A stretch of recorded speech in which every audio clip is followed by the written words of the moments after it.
Hi everyone. So I'm going to start off by reading you a little statistic that I have found online from Planned Parenthood.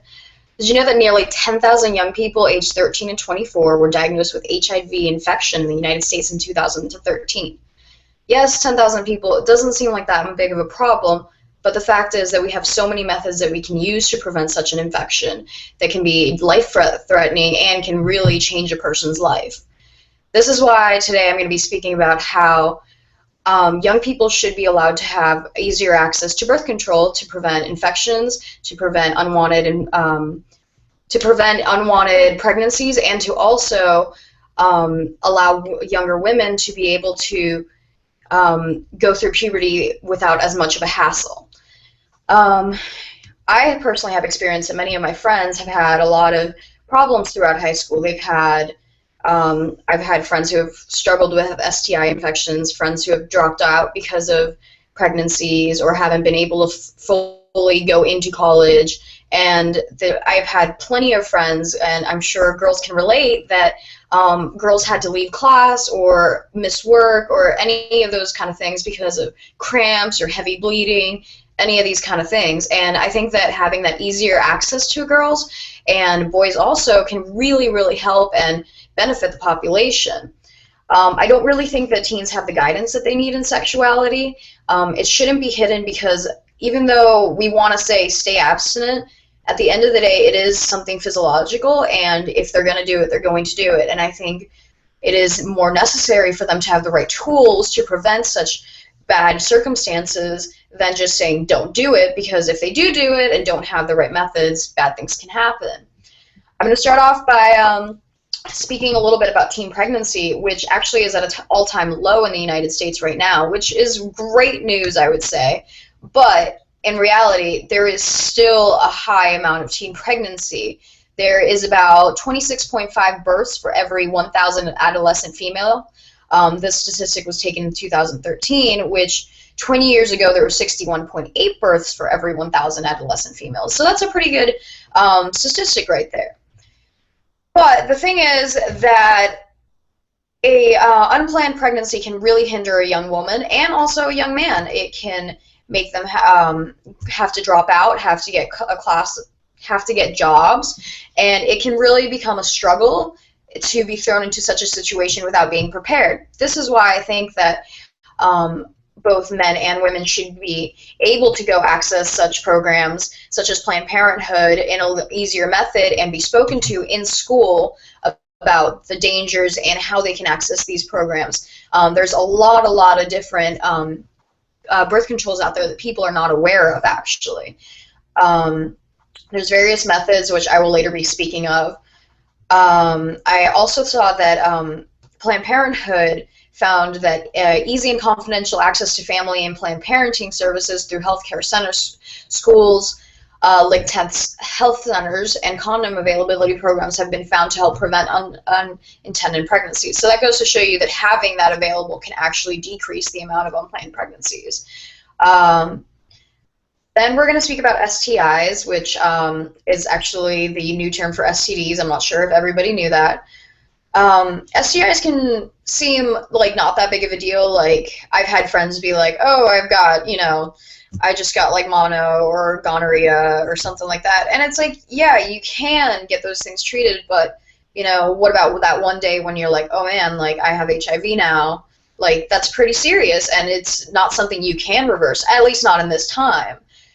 So I have found that it's very necessary to educate younger people about the availability of things out there that can prevent such things. I'm actually going to show a couple pictures, which I'm sure you guys are fairly familiar with some of these, even if it's, through services like I have spoken of.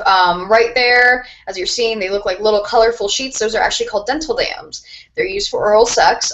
They can be put over the penis or the vagina so that no transfer of any type of fluids can be transmitted, and it can prevent infections.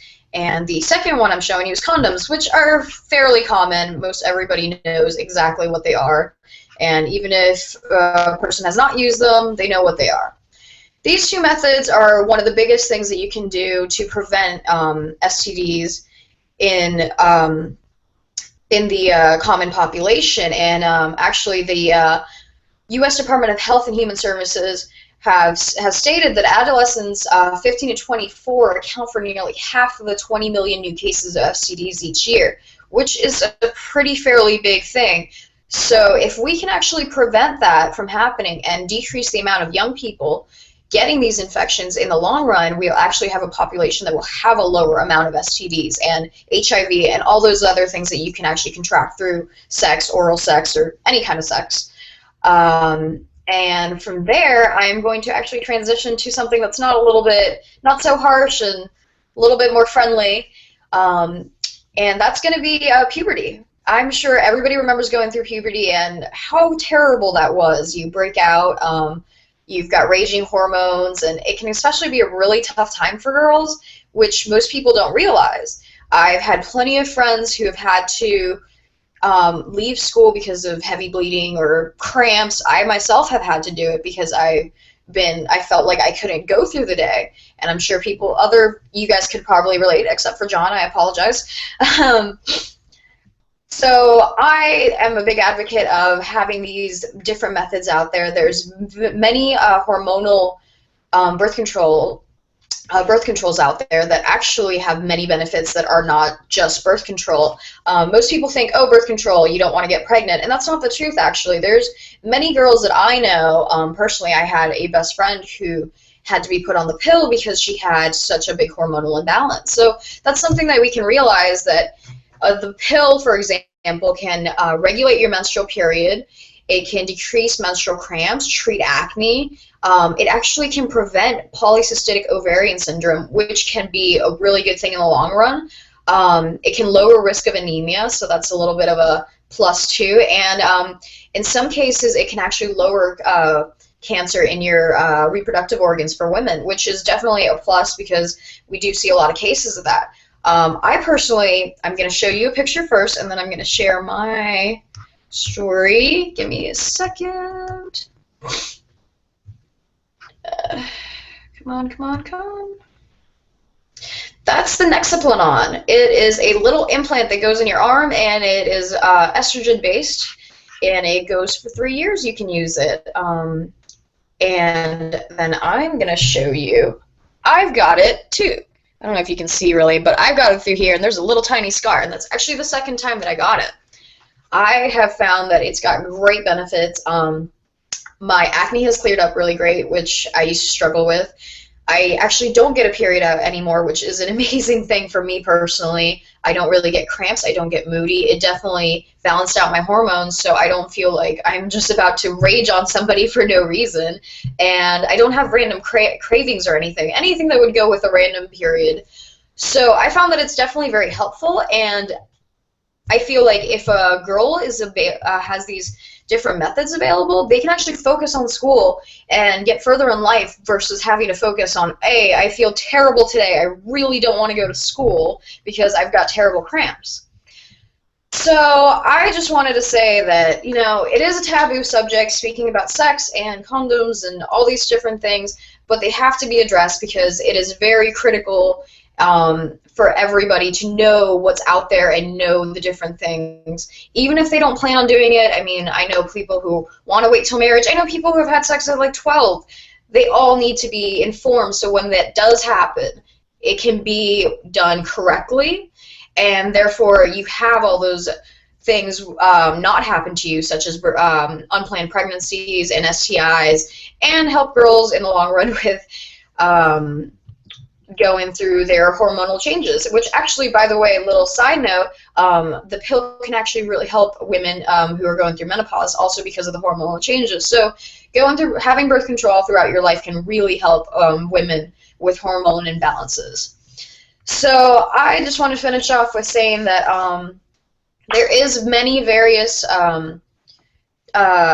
things out in the market for people to use. There's condoms, dental dams, there's various uterine inserted hormonal methods. There's the implant, as I showed you, that I have. There's patches, there are pills, there's rings, there's everything out there. And definitely get informed. I mean, even if you're a guy like John you're going to eventually have sex with a girl, and us girls are going to have sex with guys, and we don't want to have something bad happen. I mean, a kid can be great, yes. I mean, I know that's not that big of a deal, but you definitely don't want to say, hey, I got gonorrhea, or hey, I've got HIV.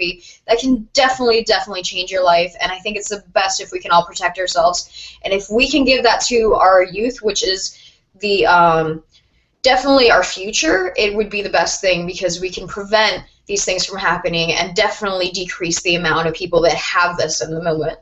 So, yeah, that's about it. Thank you, guys.